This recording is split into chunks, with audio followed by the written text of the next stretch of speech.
and political economy that was born as a consequence of enslaving African people and oppressing the vast majority of the people in the world. That's why half the people on earth live off less than $2 a day. The myth that we've been handed is that we are poor, that we are starved, and all over the world that is the case because of some inherent ineptitude of black people, and especially black people immediately connected to Africa. The myth that somehow genius resides only in the white world, and that the rest of us are naturally and normally supposed to live miserable lives of existence. Well, the fact is the world economy was built on slavery, was built on pillage and piracy and brigandage. The myth of European civilization, there's one writer who called it a non-European European civilization based on resources both literal and human resources created by other peoples around the world.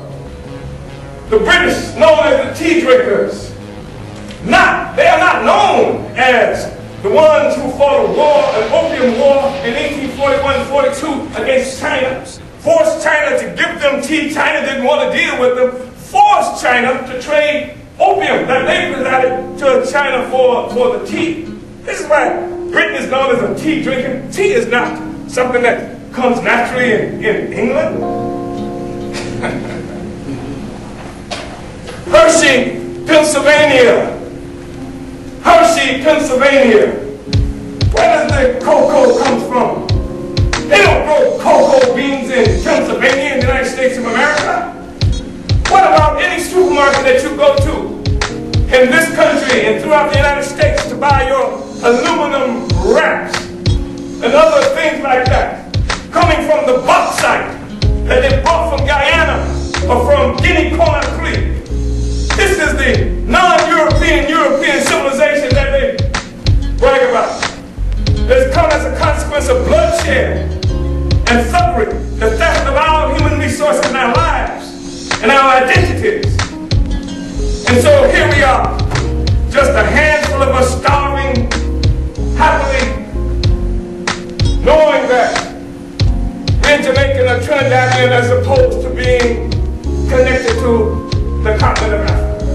And I ask you the question, how in the hell can we get on a ship in Africa in the 15th century as an African and then get off the same ship in the United States as a Negro? What the hell happened between the trip from Africa to here that transformed us into some other kind of entity?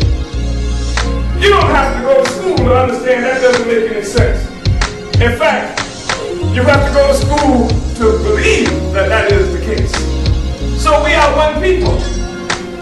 And I don't say this simply because the truth of the matter is that Europe itself, up until the 17th century, there was no such thing that was generally recognized as Europe. This place where they lived was known as simply bands, simple villages and warring tribes at each other's throat all the time. Groups of people who defined themselves primarily in relationship to each other. And as a consequence of a plague in the 14th century and lasting into the 15th century, decimated almost. When we met Europeans, they were poor, they were unfree, and they were diseased. This is true. The plague in 4 years wiped out half the population of Europe.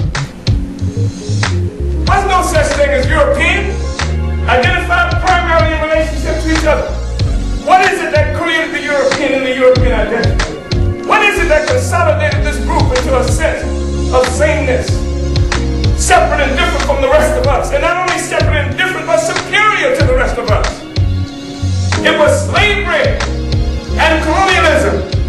It was slavery and colonialism that rescued Europe from a state of poverty and a lack of freedom. Ask yourself the question, because what I'm talking about now is not simply some irrational kind of theory, it is falsifiable. Ask yourself the question, could there be a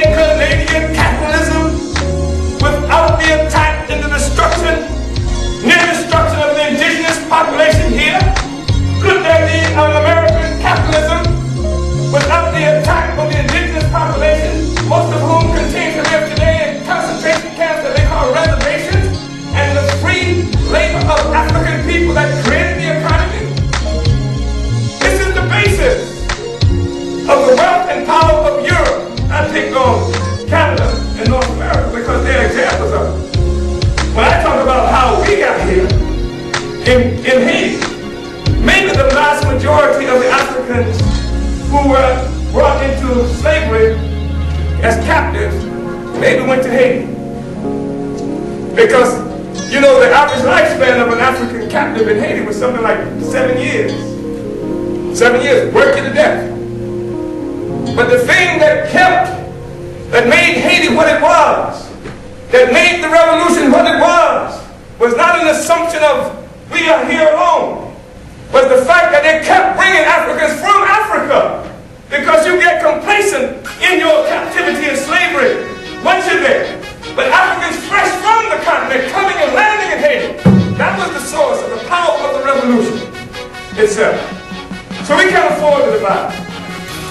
The vision has come as a consequence of the creation of an oppressive capitalist system that lasts today, that is reinforced by armies and treaties and political intrigue and assassinations. It is in a state of crisis now because oppressed people around the world are rising up and taking back their resources. That's what Afghanistan is about. That's what Iraq and Palestine are about. That's what Pakistan is about. That is what this magnificent movement that is shaking up South America is all about. People taking back their resources. And as a consequence of taking back their resources, the empire is shaken at its very foundation. And the critical thing that will bring the empire down, which is a condition for our liberation as a people, is the unification of African people worldwide and the struggle to take back our Africa, take back our resources, and that is what it is all about. So we are engaged now concretely in the struggle. That's what the African Social International is about.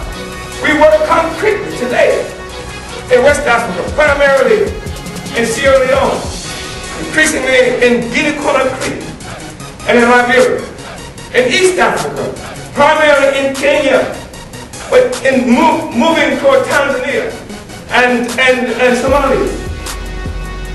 We work in Europe, primarily in London, headquartered primarily in London, but working in Belgium and in France to unite black people, to make a revolution that would destroy imperialism and put our people, allow us to stand on our rightful stature as a united people, the way it has to be. We work right now in Colombia. We have organizations, African people, organizing as part of one whole, recognizing that that's where our future is. We're either destined to unite and become a free people, or we are destined to maintain this fractured state of existence that we have now, and poverty and oppression. So I want to thank you very much for allowing me this opportunity, but I don't think it's something that's some kind of abstract, purely abstract debate. I don't think we can afford not to be united. I think that even if it were not something that is inherently right for us to do, we need to find a way to be united anyhow in self-defense against a very vicious social system that eats us up horribly every day. You know, in Sierra Leone, the average lifespan is like 37 years. In the United States right now, on the so-called Indian reservation, the lifespan is in the 40s. So the people who produced all the resources that made this system possible, it is required for us to be disunited and impoverished as a condition for its success. Africans of the world, unite. Uhuru. Uhuru.